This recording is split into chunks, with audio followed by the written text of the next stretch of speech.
Welcome to the Creative Life podcast. CC Hawk, the author of Slices of Life. We met during this year's Gab Fest. That's the Greater Austin Book Festival. We were seated next to each other just by chance, and I had an opportunity to talk with you and your family while we were there all day, and knew that you had to come on this podcast. So thank you for joining me. Thank you for inviting me. Excellent. Okay, so I always ask a little icebreaker question. And my question for you is, what is the last book that you read? Okay, I read Kin, Kin by Tayari Jones. That's the last book I read. I guess there are two that I read. And then Judge Stone, you asked me for one. Judge Stone with Viola Davis and James Patterson. Ooh. Now, is Kin, is that a fiction or nonfiction? Fiction. Fiction. Is it good? Yes. I thought it was very good. And that's one of my favorite authors. Okay. I will check it out. I'm always on the lookout. And I don't always trust like book lists where they rank lists. I don't tend to like most of those books that I see on those lists. So I always ask people that I know because I feel like I get way better recommendations. Mm-hmm. Right?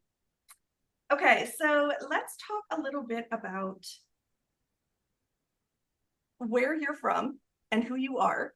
And then we'll get into the book because you have had such a fascinating life, basically. And this being an author is sort of like something fairly recent. But I remember you telling me you've written your whole life, you've been a writer your whole life. You've Yes. just only now been published. Correct. So talk to me a little bit about what you were like as a creative person growing up and what that meant for you as somebody who also ended up being sort of, I don't want to say stuck, but stuck in corporate for many, many years. Okay. Well, you asked me where I was from. I'm from Chicago.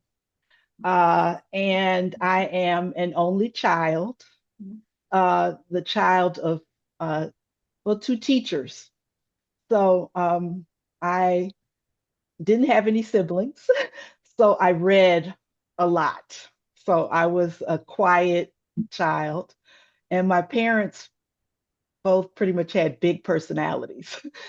So sometimes it might be hard to get a word in edgewise.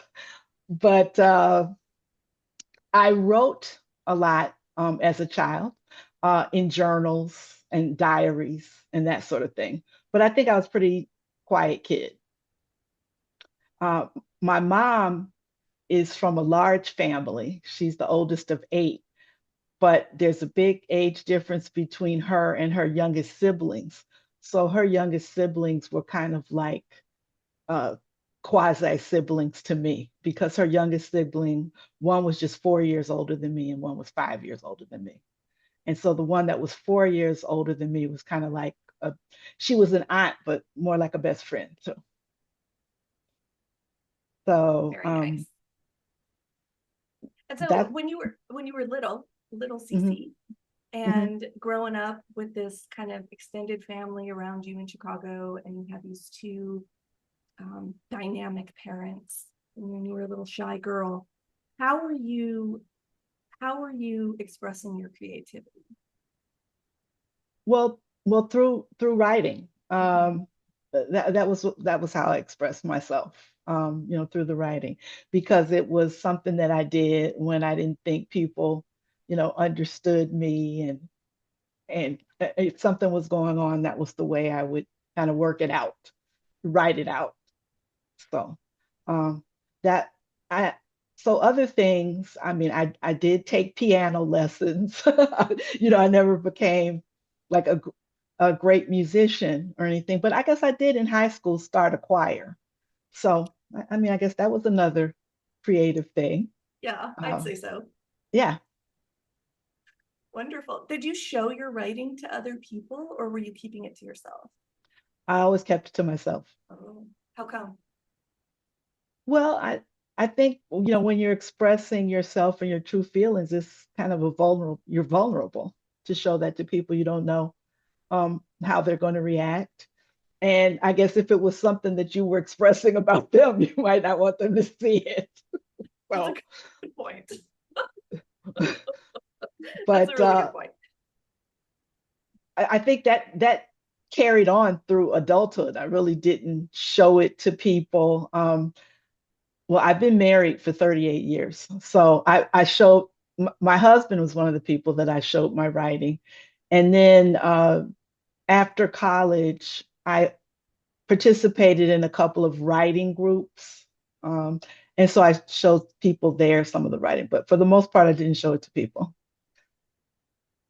Interesting. So then you worked really hard for many, many years. I know you raised a Yes, son.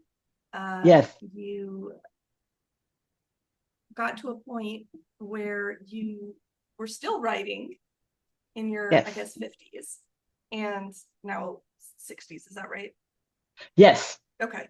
And then, so then you just decided, was it a whim? Like, what was it that compelled you after all this time of writing to put it out there? Because these essays in this book, and what's interesting about this is it's not just essays. You have sort of like a blend of like fiction and truth, and there's memoir in there. It's a very sort of holistic set of short pieces that reflect who you are, where you come from, who your family is, all of that. And so there is still that vulnerability, but you decided at this point to put it out there. How come? Well, I guess when you get to be a certain age, which I am, uh, many of the things that you worried about, you don't worry about anymore. I won't say you don't care, but you're not as concerned about, how people may react to it, what they think. So, you're more comfortable in your skin and just willing to be more open than I was when I was younger. I would say that. That's interesting. And I did, as I said, I did write. I've been writing all my life. And in the author's note of my book, I talk about the beginning of that journey where I did put myself out there and felt like it, it was very hurtful what happened when I did that. I'd written a manuscript for a children's book based on my son's first trip to West Africa, which I thought, I let a couple people read it. I thought it was a good thing. I thought it was a book that there needed to be more books about children of color, and their experiences. Took it to a press that was kind of in their wheelhouse. And the person that I spoke with just totally shot me down. And so that put me on the path of not putting anything else out there. And I realize now, as a woman of a certain age, that if you're going to be a writer, there are going to be rejections, and I get that. But sometimes people can say anything to you, but it's how they say it. They can give you constructive feedback. But that's what kind of put me back in my shell after that. Wow. That's a really interesting story because one of the reasons why I do this podcast is that I don't want people to ever think that being a creative person, being an author or a poet or a painter is just something special people do. Everyone does this. Everyone can do this and everyone can do it well. There's not you don't sit on a shelf as like an author and get a little crown or whatever, right? Like authors are just people who are telling stories. And so many people, including myself, like spent years just working in the trenches, like trying to make a living, raise my kids, whatever, with this dream that someday I was going to do this thing. And I think it's really, yeah, I empathize a lot with that because if you're in that position where you are putting yourself out there after years of trying to hone your craft on your own, to be shot down like that. And who knows, that person may just be, they may be a terrible person, they may have just had a bad day, whatever reason they had for not being kind. Right. uh I feel like that is a reminder to all of us that when we look at somebody's work, when we take in somebody's art, um, it's really important for us to understand that it's not as much about the finished product and whether or not you can sell it. Like you said, you can tell people anything. It's just how you say it. And having some grace when we engage with other people's creative work, I think is so important. Yes, yes. Right? Especially for nurturing young talent or new talent, which even if you've been writing on your own, if you haven't been in the public, you're still pretty young talent. You're untested in the public eye, right? Yes. Mm-hmm. It feels very risky. Yes, yes. Yes. So how did you, so when we talked at Gab, you said that you decided to go ahead and publish your own book, like I did. Mine is also self-published. And what led to that decision? Because there's a lot of authors out there that waffle back and forth on that. Like, do you feel like your book is more or less legitimate? Do you feel like it was something you had to do or that you wanted to do? What was it that went into that decision for you for this book? Okay. First of all, let me say it's hybrid. It's published by DRL Press out of Georgetown. Got it.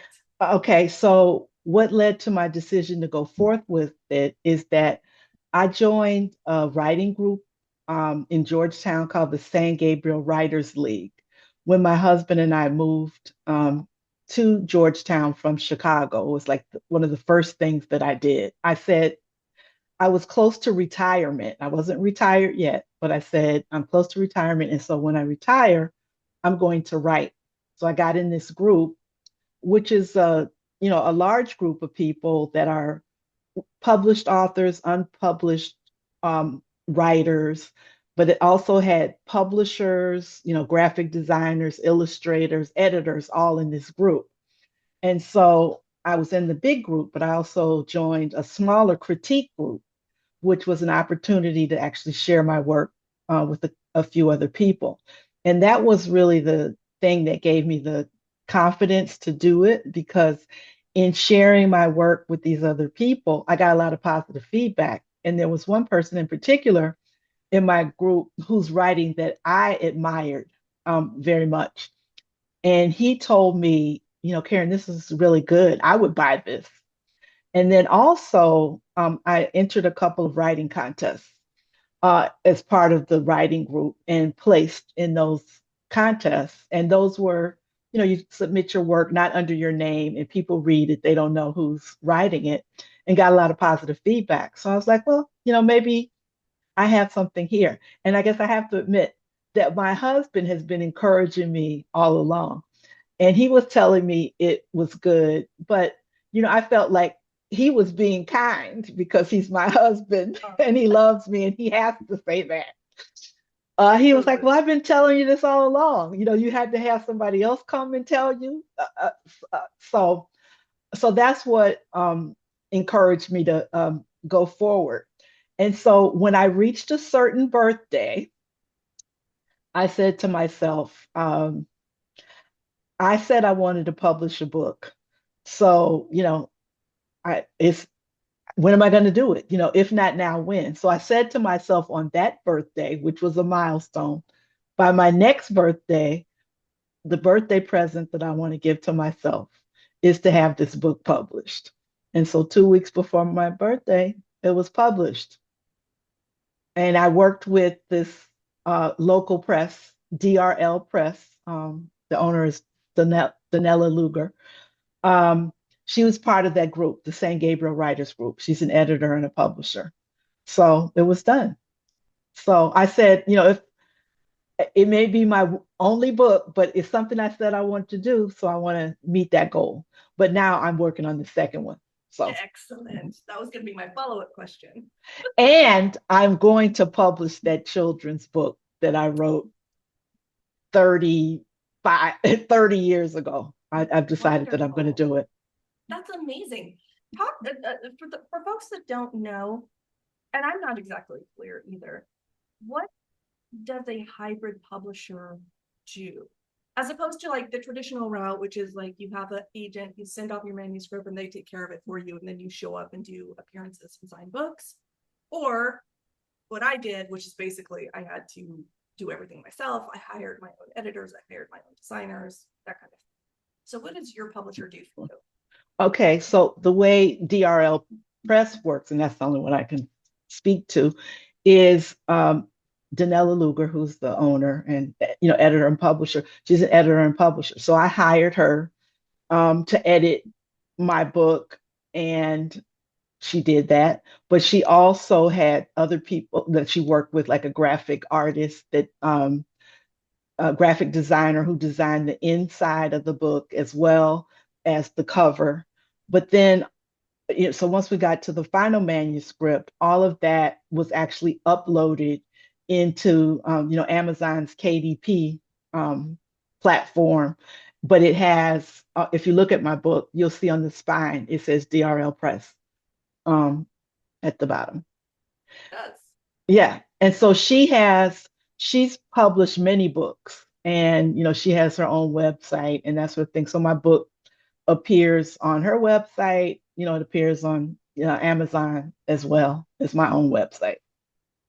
So I guess, unlike, I've heard stories about other people who do this kind of thing. And the thing I liked about DRL Press is, once I paid them to do the editing and the graphic design and the uploads and all that, I'm done paying them. I don't, so everything I sell, I get the, residuals from that.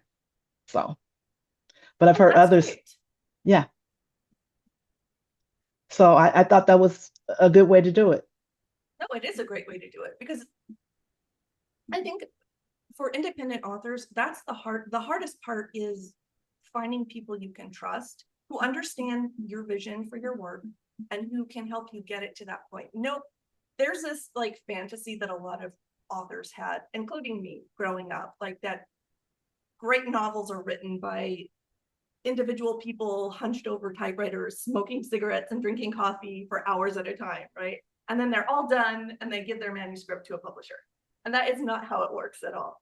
It is a team Right. effort, right? And so if Yes. you're on your own, you have to build your own team, basically. Yes. Yeah. And so you have it so where it's just all in one place. Hmm. Very cool.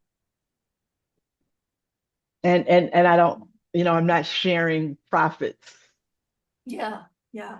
That's right. That's right. Because there are some scam things out there too for new authors. I mean, I guess that's true in every industry, but Yes. you know, I know people who have fallen prey to that kind of thing, where somebody comes along with a pitch of how they're going to help them do this book, and then ends up running away with all the money.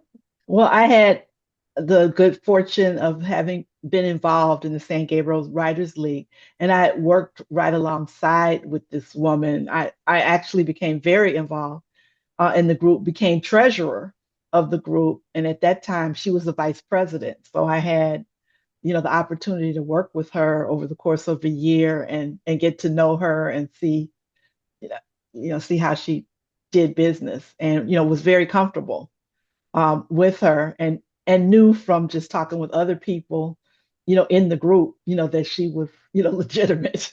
And so I felt good about it. And Yeah, we worked well together. yeah. No, that's right. That's right. And I think that speaks to how important it is for creative people to be part of community, because Hmm. that's where it's not just about, cross promotion, although that's nice too when authors help promote each other's work. But it's also about that there are ecosystems of people that help produce books, and you get in there and you build trust with folks, and you start to really, I mean, it really, I I don't want to sound like it's just transactional, but it does pay off in the end. You get exposed to people who have all these skills. You hear about other people's mistakes and learn how to avoid them. It's a Yes. really great thing. Had you been Yes. involved with a group like this ever before?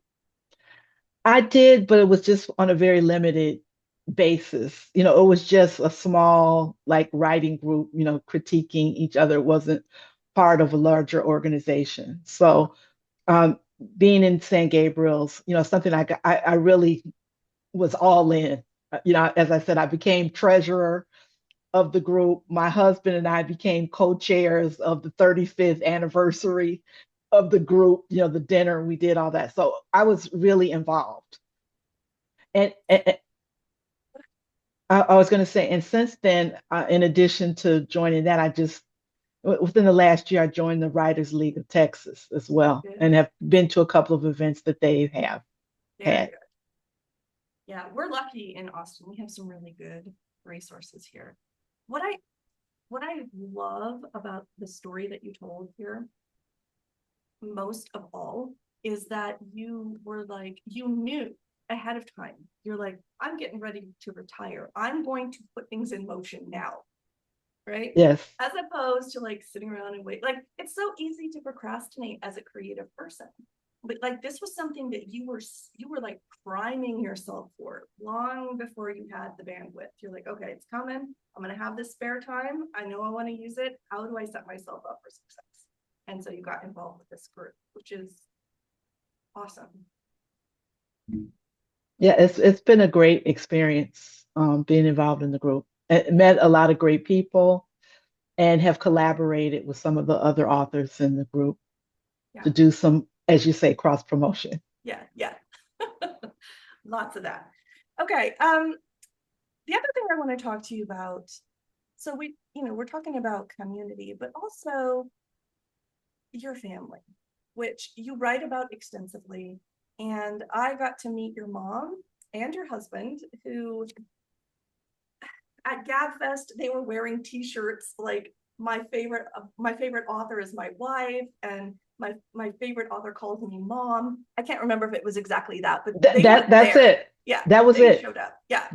And I know you write a lot about, your relationship with your husband, which is, I mean, 38 years is a long time. You've traveled extensively. What was there sort of, was there any hesitancy on their part when you said, I'm going to put this out here? Or were they 100% behind you? 100% behind me. Yeah, you're so Because I lucky. told you my husband had been telling me, do it, go Yeah. for it. And I was hesitant. So, yeah. Yeah. And your mom too? Is your dad still with us? Yes, my dad is Okay. still alive. Uh-huh. Yes, they were both very supportive of me. And, they're like my biggest cheerleaders. And I also have my son who's got one of those t-shirts that says, my mom is my favorite author. And so when I did one of my launch parties, they were both there wearing those t-shirts. Amazing. Amazing. It's so heartwarming to see that, because I mean, I think this speaks to the quality of your family life and the quality of your, the way that your parents raised you, in that a lot of people don't have that kind of support. They just don't. And Yes. there's nothing like it when you're doing something where you feel vulnerable. To have people standing behind you, they're like built-in cheering section. Yes, I'm very blessed, very blessed. Yes, yes. And that reflects in some of the things that you've written in here too. I want to ask you about the selections in this book, because you have it broken down into different categories, right? Let's see. Yes, You there's got, 5 theme areas. yes. There's five theme areas. Yes, go ahead. Okay, so the 5 theme areas are coming of age, family and friends, love and marriage, career and workplace, and travel and adventure. What? How did you select what you were going to put in these sections and come up with sort of a cohesive book, because each one of these, each essay or each piece is a Mhm. standalone piece. It's good Yes. on its own. But then also creating a book like this is sort of an art in and of itself, because you want to have like a nice whole experience for people to read what went into that decision. Okay. Well, you referenced the fact that I worked in corporate America, for 30 years. And so a lot of my experience in that was being an analyst. So I'm an analyst uh, by nature, I Wow. think. And so when I decided I was going to write the book, I was thinking about how I was going to do it, how I would get it done within a year, because, some would say that's a short period of time. So I had been writing, as I said, all my life. So I had a lot of pieces that I already had written. So I took everything out and, listed all of the things that I had. And I said, well, how does this all fit together? And they all seem to fall into these categories. And so I said, well, I'm going to have these 5 categories and pull the stories that I have already and put them in that uh, pocket, and then I'll write some more. So that's how I did it. So many of those stories I wrote, before that milestone birthday, but then some of them I wrote after. Like you referenced one about Southern hospitality. That's obviously a new one because we just moved here. So that's how I did it. I figured out how I could make it fit together, just by analyzing what I already had. And they all just seemed to fall in those categories. So that was what I Yeah, did. interesting. It speaks to a life well lived, right? Like you have these different sections that I think most women, at least in our age group, Mhm. who have a few miles,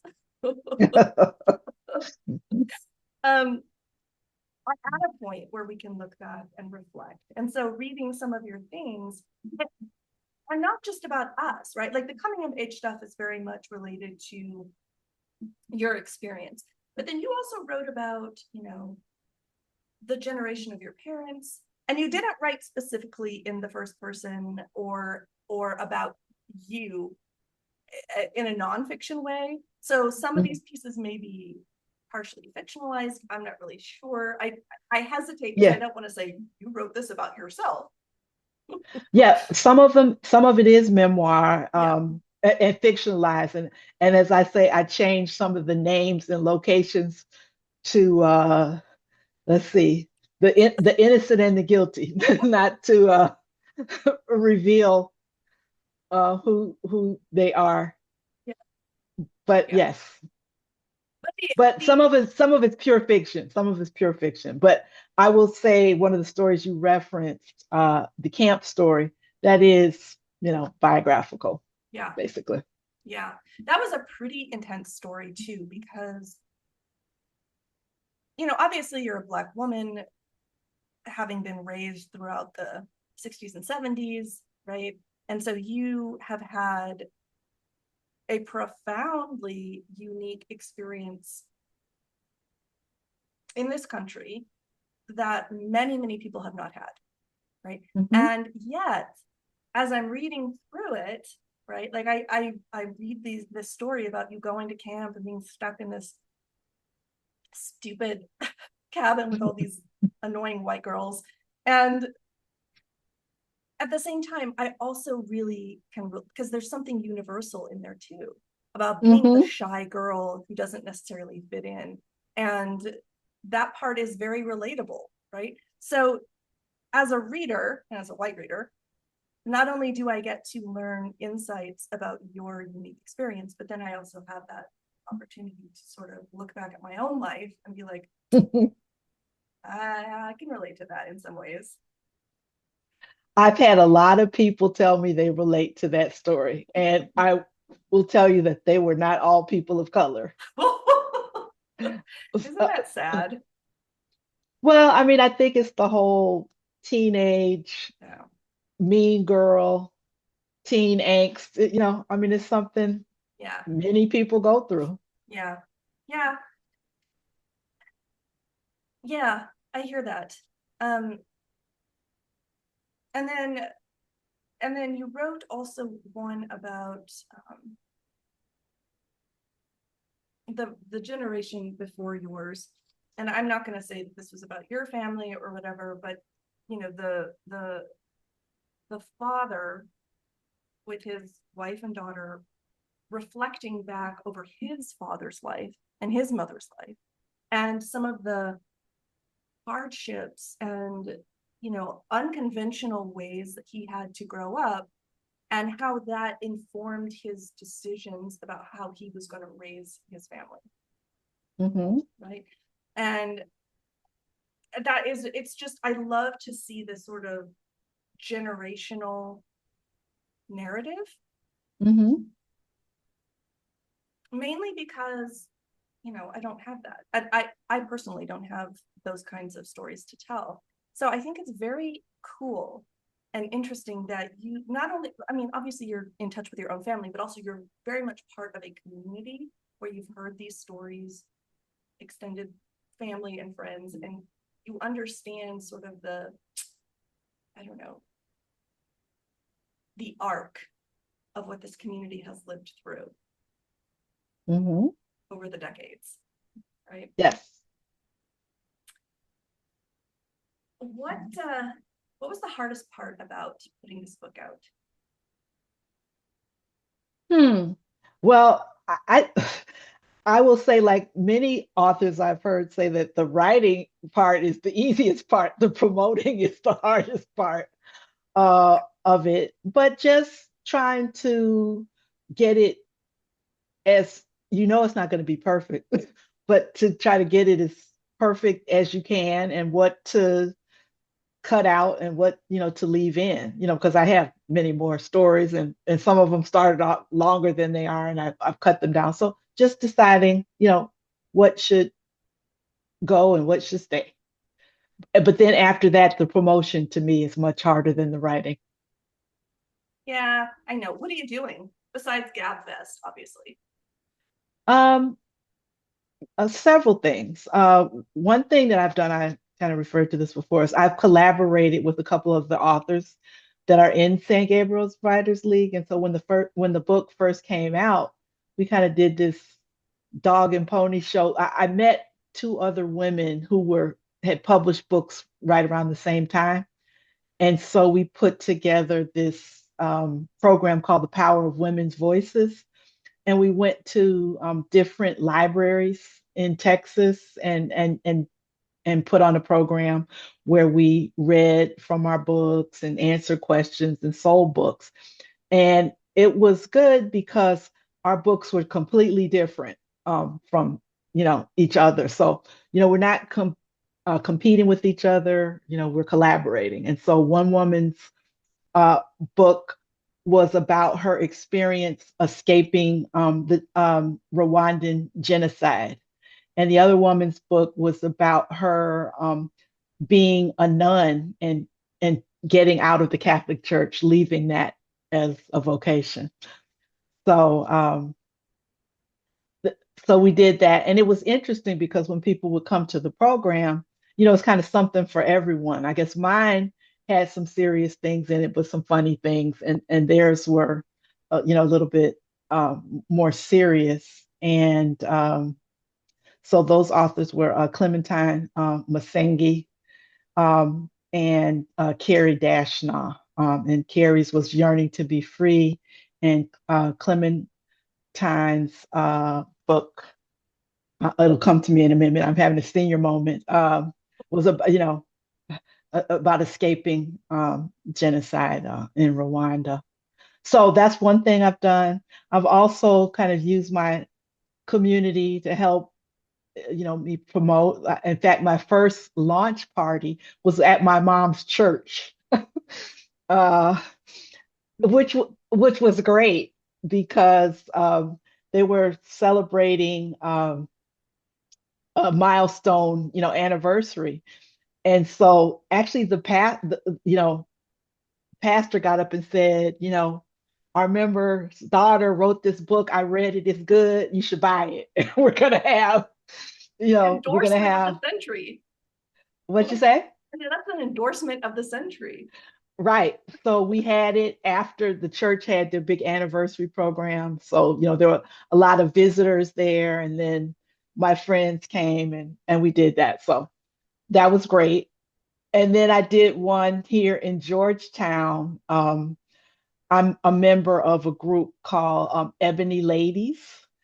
I live in uh, uh, what do you call it, adult 55 plus retirement community. And so I had an event at the Georgetown Public Library, and folks came out from my neighborhood from this group, and so it was great. But since then, I've been going to different events. Like this weekend, I'm going to be at the Juneteenth celebration in Georgetown, and I'm going to have a booth there along with some fellow author friends. So we're going to do that. Last weekend, I was actually at a book signing at a very unconventional place, but it was very successful. It was, or it is, a new Black-owned beauty supply uh, store in Georgetown. And the owner had invited me to come and do a book signing there. And, I was like, well, at first I was thinking, well, that's kind of an odd place to do something, but yeah, I'll do it. And so I did it along with another author friend, Shakithia Cash, who's got a book on Bible quizzes. Our books are very different. The place was jumping all afternoon. No And way. this store is just incredible. The owners are, were in, I guess, the corporate life, and so they know how to market.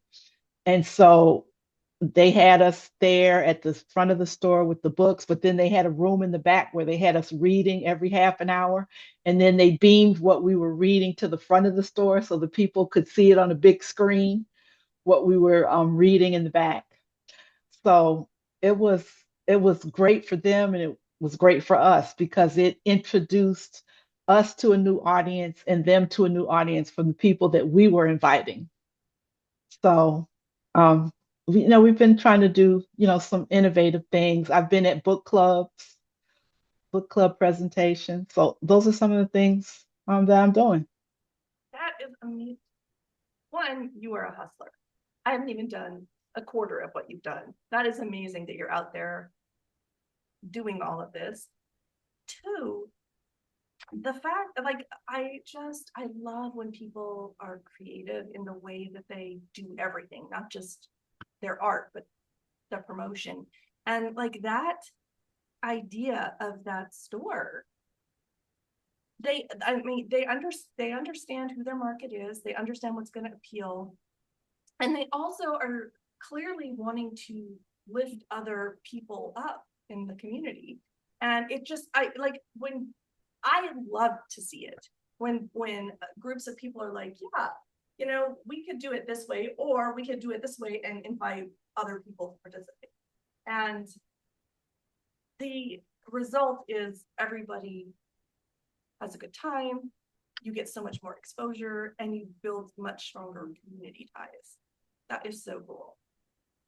Yeah, it was I was, and the way they did it was so classy. I mean, their Yeah, store is really great. yeah. So it was wonderful. Um, yeah, it was really great. Can I come back to something? Because I was Yes, having my ma'am. senior moment. Clementine Massengi's book is entitled Spared, Spared. Spared, and then the Okay. other one was Carrie Dashnaw, Yearning to Be Free. Okay. I'm gonna actually when I post this, I'll link to them as well in my show Okay. notes so people can just click over and Hmm. check them out. Um, that's wonderful. And I love that you also did that because I've been thinking about doing something similar, going to these different communities and speaking at the library. And if I remember, I think I asked you about this. You had a pretty good response. People were showing up. Oh yeah, yeah, we Yeah, did. It was very good. yeah. And I did two in Chicago, in two Chicago public libraries as well. So we Wonderful. did it at well, my book is in five libraries in Texas, including Austin Public Library. Georgetown, Marble Falls, Round Rock, and Hutto. And then it's in a couple libraries in Chicago. Wow. Wonderful. Oh, that was the other thing. Is your book, do you have an ebook version too? Yes, You yes. can buy it on It's a, Kindle, right? Okay. yes. Okay. And I'm looking at doing an Audible version because people have been asking me about that. Yeah, I do love those audiobooks. Yeah, especially if they're read by the author. I love them. Hmm. Hmm. And you have a good voice. It's not like you have an annoying voice. I have heard some that I'm like, stick with the text. Um, Wonderful. Okay, so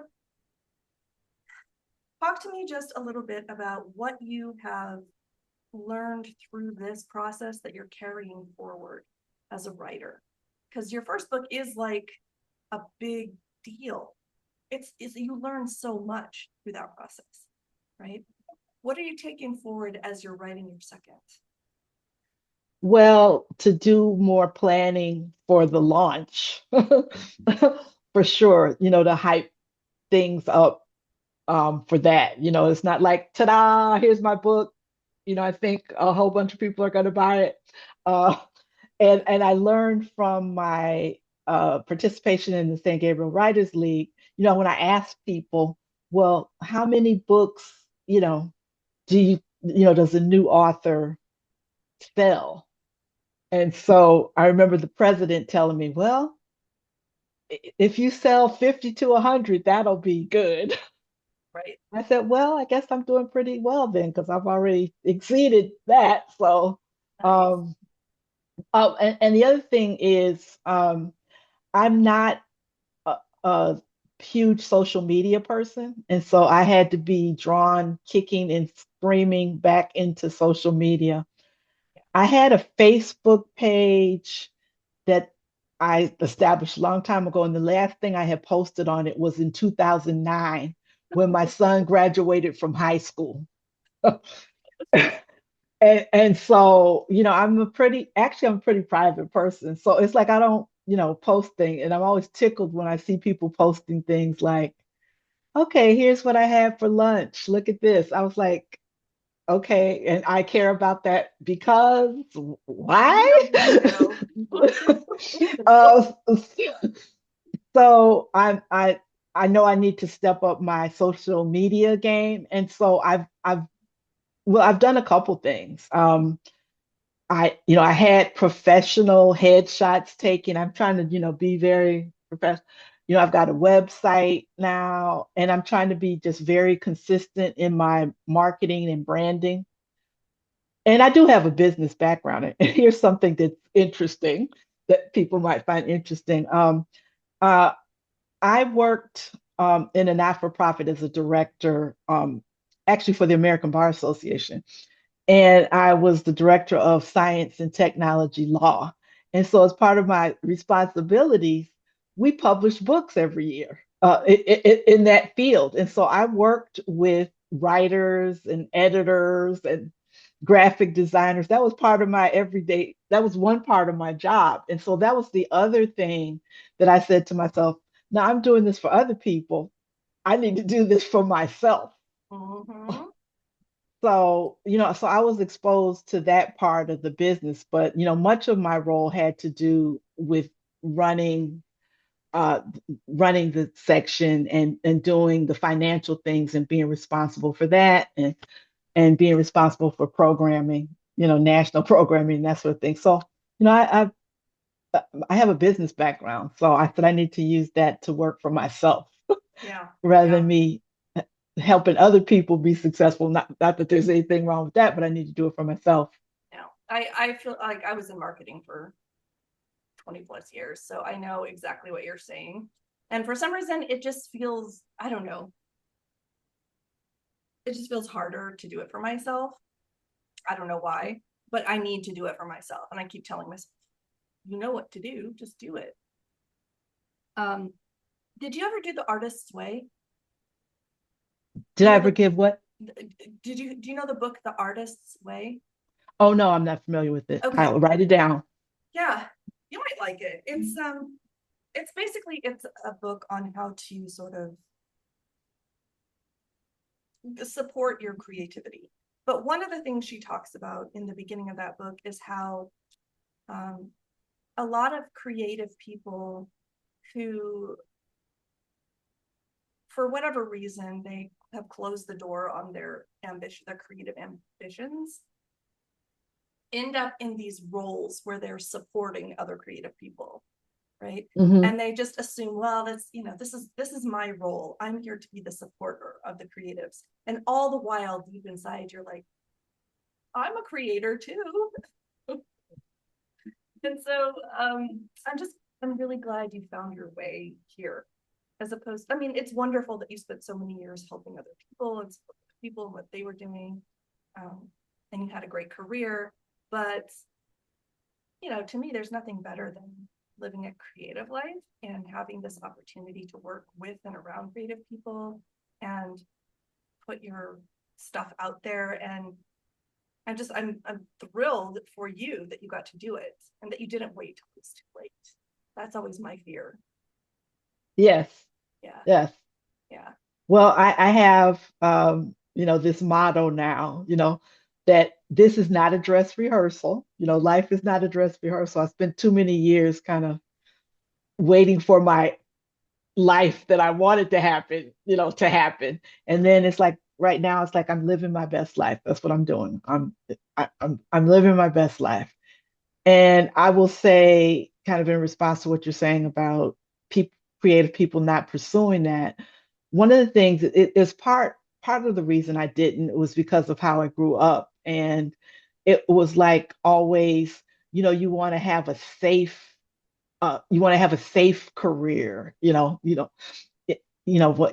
your fallback play, that sort of thing. So I never really even considered, being a writer as my vocation, you know.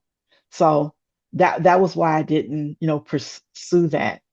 It's because it's like you should, you know, my parents were like, oh, you should be an accountant. You're gonna, they're always gonna be important. It's like I don't want to be an accountant, but uh, so that was how but I did like business. I did like business. So, but Yeah. but I knew I didn't have the personality or sensibilities to be a starving artist. Mm-hmm. Mm-hmm. Well, that's important to know, right? Because there is sacrifice that is required to do this Yes, work, yes, which and so yeah, I mean, you are living your best life. I am. You're retired, you're running around the countryside promoting your book, you have a devoted family, like you're living your best life. Absolutely, and I'm grateful for it, and I feel Yeah, very blessed yeah. to be in this position to be able to do this. What is your second book going to be about? Is it a similar thing? Actually, my second book is going to be a follow-up to this book. I don't know. I mean, working title is More Slices of Life. The reason being, people have asked me about the characters. They were like, "Well, what happened with this person? What happened with that person?" So I'll follow up on those stories that I get a lot of questions about, and then there's new stories of different things. I have had a very interesting life. I'm not rich or anything, but I've had a very rich life, and life that many people aren't familiar with. One thing that's I think is interesting, and other people think is interesting in my background, is I went to boarding school. So I went to boarding school on the East Coast, which is not a very common thing for most people, and it's definitely not a common thing for Black people. Mm-hmm, mm-hmm. So that is something I'll be writing about. And actually, I hope I can convince my son to write a book with me because he went to that same school. No way. Yeah. So, and so I was one of the first girls to go to the school because it had been an all boys school. And then obviously one of the first women of color to go there. And he was one of the first legacy to be the son of someone who went there. This is a school that opened in 1856. Wow. So Wow. Amazing. Yeah. The other thing I really like about this is that it's like what we were talking about earlier. I am super interested in history, but Hmm. history told through the lens of everyday people, right? Not just Hmm. like historian accounts or whatever. I really love hearing about because broad history retellings, I think, miss a lot of details, regional details, cultural details, ethnic details that in our country, especially in this country, is so diverse and large that, if growing up in Texas is way different than growing up in California, it is a different experience, right? It's Mm. like another country almost. And so I love that you are putting that down for future generations to go Mm. back to and be like, this is what it was like in the 20th century to be this person and have your unique experiences. I think that's actually kind of a public service, to tell you the truth. Mm. It makes the history come alive, right? Hmm. Yeah. Which, you're still out here making history. So Yes, I have a lot of things I still want to do. yeah, A like lot of what? places I still want to go. Oh, other countries that I haven't been to yet. Because Um, you've been to all 7 continents, yes, right? You are a well-traveled woman. yes. Yeah. So where do you want to visit that you haven't been to? Uh, I haven't been to Egypt. Oh, I like to go to Egypt. I haven't been to New Zealand.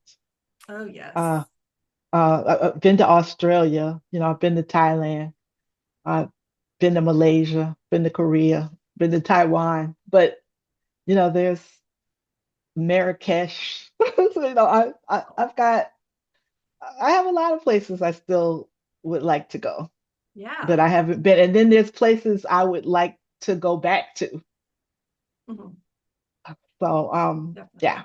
Definitely. My husband and I recently went to Southern Africa, to South Africa and Zimbabwe, and that was like the best trip ever. Was But it? I Yes, but I want to go back. We went on safari, we went to, just it was just incredible. It was just incredible. Wow. You are so interesting. And I feel like talking to you makes me feel like I should be doing the stuff I want to be doing. There's always an Absolutely. excuse, right? There's always like, oh, well, maybe next year.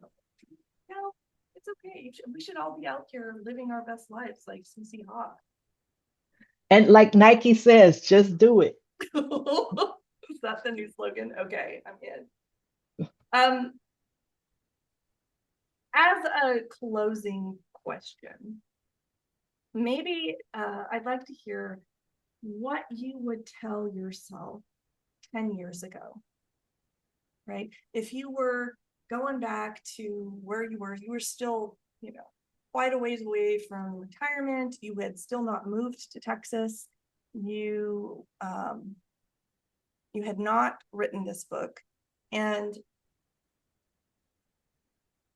what would you have said to yourself, or what would you have liked to have said to yourself that would have encouraged you on this path?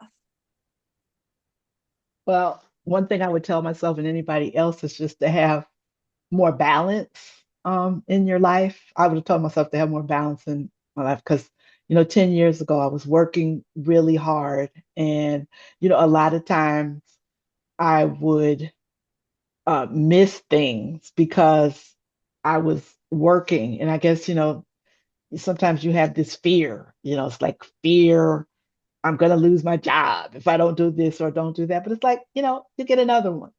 If you start thinking that way. I remember once I was my family, we had a trip planned to Brazil, and I spent the entire trip like sitting on the balcony with my laptop working on financial reports for a board meeting that my manager or supervisor or director told me that they had to have.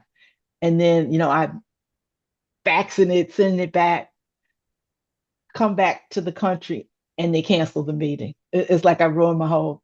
It was like I was watching my son and husband in the pool while I was sitting there with my, and so I wouldn't do something like that again. I mean, that was crazy. It was crazy. That And is very so good advice. yeah, don't, things will work out the way they should. And you don't be fearful. I know in a I remember in a church sermon, a pastor talked about the word fear, Fear, and he said it's false evidence appearing real. Mm. And yeah, so that would be my advice. Yeah. I think you get this from your mom. I had the amazing opportunity to sit next to her while you were doing, you did a panel, obviously, a gab. And Yeah. while you were gone, I was sitting next to her, and she is very much of that same mindset as well, of like, things are going to work out. You may not see it. She obviously has very strong faith. So she was like, I trust God, things are going to work out. Don't worry about it. I think that's a good quality to have in a mom. Yes, and my mother is an amazing woman. Yeah. I don't know if she told you all about her life, but Yeah. she came from a very poor family, migrated, came to Chicago during the Great Migration, and when you look at her life, it's amazing. And I'm gonna write more about her. I mean, she has a doctorate from Vanderbilt University, had a great career as an educator, being a principal of a school, being a professor teaching education, so she had, I mean, if you, look at her life and what people thought she would achieve, she, proved them wrong. And, she has stories about her high school counselor telling her she should be a beautician. That she shouldn't go to college, that more realistic thing for her would be to be go to be a beautician, but she didn't listen. No, no. Having a little bit of stubbornness is also a pretty good quality, I find, Yes, especially as a yes, woman. Yeah. yes. Uh, that's great. And of course, you should know, and I'm sure you know, but she just thinks you're the greatest thing ever. She just like brags and brags about you when you're not sitting there. Maybe she doesn't when you're on Okay. there, but she's very proud of you. So it was I was very uplifted by that conversation. And the feeling is mutual. Yeah. I mean, I think her life, what she had to overcome was way more than I ever had to overcome. I mean, although there were things to still overcome, but Mm-hmm. her trajectory is incredible. Wow. When I think about where she came from and where she went versus mine. Yeah. Yeah. Well, Cece Hawk, thank you so much for coming and sharing your wisdom and your story. And I hope everyone will check out. Why can't I get this to show up? Slices of Life. There it is. Slices of Life. Very nice. It Thank is you. a lovely book. They are not long essays or pieces, so you can easily get through them. If you just have a few minutes to pick up the book, you can read one and then set it back down and come back to it. But I'm sure everyone who reads it will find you as charming and fascinating as I do. And I hope you'll come back when it's time to promote your next book. Oh, I would love to. Excellent. I'll be there.